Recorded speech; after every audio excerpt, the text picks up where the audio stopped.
পশ্চিমবঙ্গে বিধানসভা নির্বাচনের ভোট প্রকাশ হয়েছে গত 4 মে এবং 4 মে ভোট প্রকাশ হওয়ার পর এবার তৃণমূল সরকারের বদলে আসছে বিজেপি সরকার।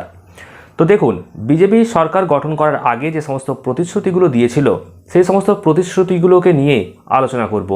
আর অনেকের মনে একটা সংশয় সৃষ্টি হয়েছে, যেহেতু সরকার পাল্টে গেছে তাই তৃণমূল সরকারের আমলে চালু থাকা যে সমস্ত প্রকল্পগুলো চলছিল সে সমস্ত প্রকল্পগুলো কি আবার বন্ধ হয়ে যাবে? এই প্রকল্পের টাকা কি আর অ্যাকাউন্টে আসবে না? বিশেষ করে সবথেকে গুরুত্বপূর্ণ লক্ষ্মীর ভাণ্ডার প্রকল্প, কারণ লক্ষ্মীর ভাণ্ডার প্রকল্প রাজ্য সরকারের একটা গুরুত্বপূর্ণ প্রকল্পের মধ্যে অন্যতম একটা ছিল।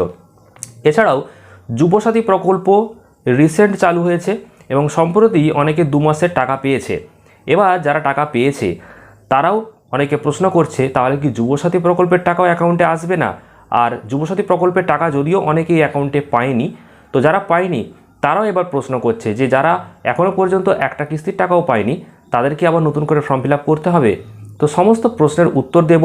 পাশাপাশি রয়েছে বার্ধক্য ভাতা, বিধবা ভাতা, আবাস যোজনা, এছাড়াও যারা ইলেকট্রিক ব্যবহার করছেন বাড়িতে সেই ইলেকট্রিক যে ইউনিট সেই ফ্রি একটা বিষয় রয়েছে। পাশাপাশি বর্তমানে যে স্বাস্থ্যসাথী কার্ড আপনারা ব্যবহার করেন তার বদলে যে আয়ুষ্মান কার্ড সেটা কিভাবে আপনারা করবেন, সেটা কবে থেকে চালু হবে বা সেটার সুবিধা কি রয়েছে সেটাও আলোচনা করব। এছাড়াও বর্তমানে যে রাজ্যের দেওয়া যে কৃষক বন্ধু প্রকল্প সেই কৃষক বন্ধু প্রকল্প কি বন্ধ হবে নাকি চালু থাকবে, তো সমস্ত বিষয় নিয়ে আলোচনা করব। তো খুবই গুরুত্বপূর্ণ আপডেট পাবেন আজকের এই ভিডিওতে, তো মনোযোগ সহকারে দেখুন। আর যারা চ্যানেলে নতুন অবশ্যই চ্যানেলটিকে সাবস্ক্রাইব করে রাখুন।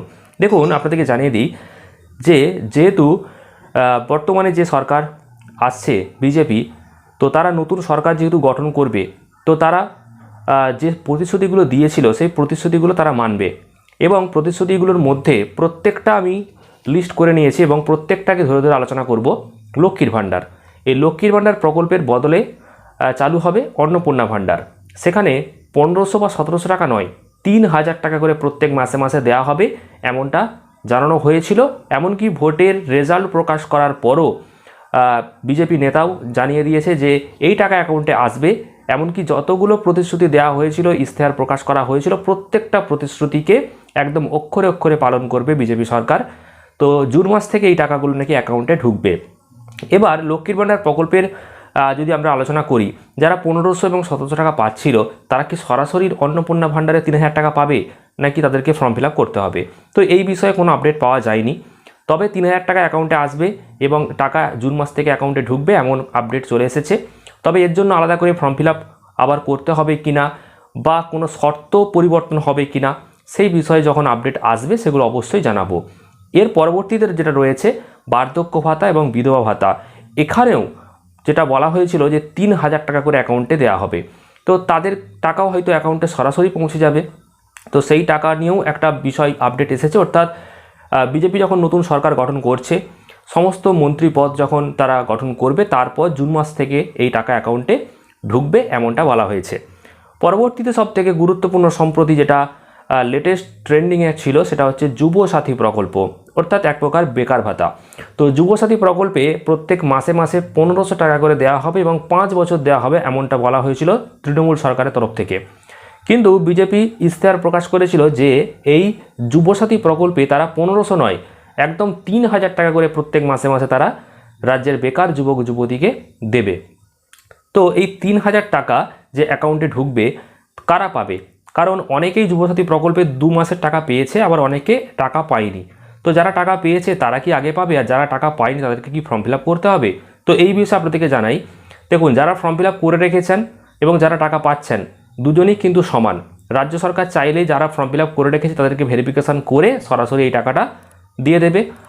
আর যদি চায় যে আবার নতুন করে ফর্ম ফিল আপ করাবে, কারণ রাজ্য সরকার হয়তো এটাও মনে করতে পারে যে আমরা নতুন করে একটা ফর্ম ফিল আপ করাবো এবং সমস্ত ডাটাগুলো আবার নতুন করে যাচাই করব, কারা যোগ্য কারা অযোগ্য এই বিষয়গুলো আমরা ভালো করে খুঁটিয়ে দেখব, তারপর টাকা দেব, সেটাও করতে পারে। তবে বেকার ভাতা বা যুবসাথী 1500-র বদলে যে 3000 টাকা আসবে এটা নিশ্চিত, ইশতেহারে এমনটাই বলা হয়েছিল। এছাড়াও জব কার্ড, যেটা বহুদিন বন্ধ ছিল, সেই জব কার্ড 100 দিনের কাজ কিন্তু আগে পাওয়া যেত, এখন যেটা পাওয়া যাবে সেটা হচ্ছে 125 দিনের কাজ পাওয়া যাবে। এর পাশাপাশি বর্তমানে যে বাংলা আবাস যোজনা, সেই বাংলা আবাস যোজনা প্রকল্পে 1,20,000 টাকা করে অ্যাকাউন্টে ঢুকতো বাড়ি বানানোর জন্য, সেটা 60,000 টাকা করে দুটো কিস্তিতে। এবার প্রধানমন্ত্রী আবাস যোজনা চালু হবে এবং সেখানে বাড়ি বানানোর জন্য দেওয়া হবে 3 লক্ষ টাকা করে, এমনটাই বলা হয়েছিল। যেহেতু কেন্দ্রে বিজেপি সরকার, রাজ্যে বিজেপি সরকার, অর্থাৎ ডবল ইঞ্জিন সরকার গঠন হচ্ছে, তো প্রধানমন্ত্রী আবাস যোজনায় চালু হয়ে যাবে। 1,20,000-এর বদলে 3 লক্ষ টাকা অ্যাকাউন্টে আসবে। এবার অনেকের একটা প্রশ্ন, যারা ইতিমধ্যে একটা কিস্তির টাকা পেয়েছে 60,000, তারা পরবর্তী কিস্তির টাকা কি পাবে নাকি তাদেরকে অপেক্ষা করতে হবে? তো যারা আগে 60,000 টাকা পেয়েছে তাদের টাকা অ্যাকাউন্টে আশা করা যায় সরাসরি ঢুকে যাবে। সমস্ত প্রক্রিয়াগুলো সম্পন্ন হবে, অর্থাৎ যে ক্রাইটেরিয়া রয়েছে নির্দিষ্ট যে কাজ, সেই কাজ সম্পন্ন হওয়ার পর বাকি কিস্তির টাকা, তো সেই কিস্তির টাকা হয়তো তারা পাবে। পরবর্তীতে যারা আবেদন করবে তারা হয়তো 3 লক্ষ টাকা করে পেতে পারে। তো এই বিষয়ে আপনাদেরকে জানালাম। এর পরবর্তী খুবই গুরুত্বপূর্ণ, সেটা হচ্ছে 200 ইউনিট যে ইলেকট্রিক, সেটা কিন্তু ফ্রি করে দেওয়া হবে, এমনটা বলা হয়েছিল। তবে এটা যে সবাই পাবে এমনটা কিন্তু নয়। আশা করা যায় এটার ক্ষেত্রে কোনো শর্ত হয়তো থাকবে, হয়তো অ্যানুয়াল ইনকাম বা পারিবারিক পরিস্থিতি, এইগুলো হয়তো দেখে একটা বিবেচনা করে সেই সমস্ত পরিবারগুলোকেই দেওয়া হবে যাদের এটা খুবই প্রয়োজন। সবাইকে হয়তো 200 ইউনিট কারেন্ট ফ্রি দেবে এমনটা নাও হতে পারে। তো এটাও বলা হয়েছিল, এটাও আপনারা পাবেন। এছাড়াও বর্তমানে রাজ্যে চলছে স্বাস্থ্যসাথী কার্ড। এবার স্বাস্থ্যসাথী কার্ডের বদলে আপনারা কিন্তু আয়ুষ্মান ভারত যে কার্ড, সেই কার্ড ব্যবহার করতে পারবেন, যেটা কেন্দ্রে চালু রয়েছে, যেখানে 5 লক্ষ টাকার কিন্তু একটা সুবিধা পাওয়া যায়। তো আয়ুষ্মান ভারত যে কার্ড, সেটা আপনারা অনলাইনে আবেদন করতে পারবেন। সেক্ষেত্রে নতুন প্রক্রিয়া যখন চালু হবে আবারও আপনাদেরকে জানাবো। এবার সবথেকে গুরুত্বপূর্ণ, যেহেতু পিএম কিষাণ প্রকল্পের টাকা কেন্দ্র সরকার দিচ্ছে, এবার রাজ্য সরকার দিচ্ছিল কৃষক বন্ধু প্রকল্প, তাহলে কি কৃষক বন্ধু প্রকল্পটাও চালু থাকবে, আবার পিএম কিষাণটাও থাকবে, নাকি যে কোনো একটা প্রকল্পের টাকা পাবেন? কারণ যেহেতু কেন্দ্র সরকার বিজেপি সরকার পিএম কিষাণ দিচ্ছিল এবং তৃণমূল সরকার কৃষক বন্ধু দিচ্ছিল, তো যেহেতু বর্তমানে আবার একই সরকার, তাহলে কি যে কোনো একটা প্রকল্পের টাকা অ্যাকাউন্টে ঢুকবে না দূরে ঢুকবে? এটা কিন্তু একটা অনেকের মধ্যে প্রশ্ন রয়েছে। তো আপনাদেরকে জানাই, রাজ্য সরকার চাইলে কৃষক বন্ধু প্রকল্পের টাকা দিতেও পারে, আবার হয়তো বলতে পারে যে যারা কৃষক বন্ধু পাচ্ছে, অর্থাৎ এই রাজ্যে হয়তো কৃষক বন্ধু হয়তো দেওয়াই হবে না, পিএম কিষাণই দেওয়া হবে, এমনটাও হতে পারে। এটা সম্ভবও জানালাম।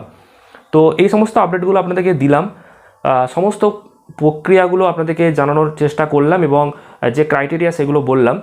আপনাদের যদি কোনো প্রশ্ন থাকে অবশ্যই কমেন্টে জানাবেন এবং নতুন সরকার গঠন হয়ে যাওয়ার পর জুন মাস থেকে আপনারা সমস্ত প্রকল্পের সুবিধা আশা করি পাওয়া শুরু করবেন, যেমনটা নেতারা এখন বলছেন জিতে যাওয়ার পর, যে সমস্ত প্রতিশ্রুতি মানা হবে অক্ষরে অক্ষরে এবং জুন মাস থেকে এই টাকাগুলো অ্যাকাউন্টে ঢুকবে। তো সেই আপডেটটা দিলাম। কোনো প্রকল্প বন্ধ হচ্ছে না, আপনাদের আরও টাকা প্রকল্পে বেড়ে যাচ্ছে, যেমনটা জানাচ্ছে সেই আপডেট আপনাদেরকে দিচ্ছি। তো কোনো প্রশ্ন থাকলে কমেন্ট করবেন, চ্যানেলটিকে সাবস্ক্রাইব করবেন পরবর্তী আপডেটগুলো পাওয়ার জন্য, আর ভিডিওটি প্রচুর পরিমাণ শেয়ার করবেন। ধন্যবাদ।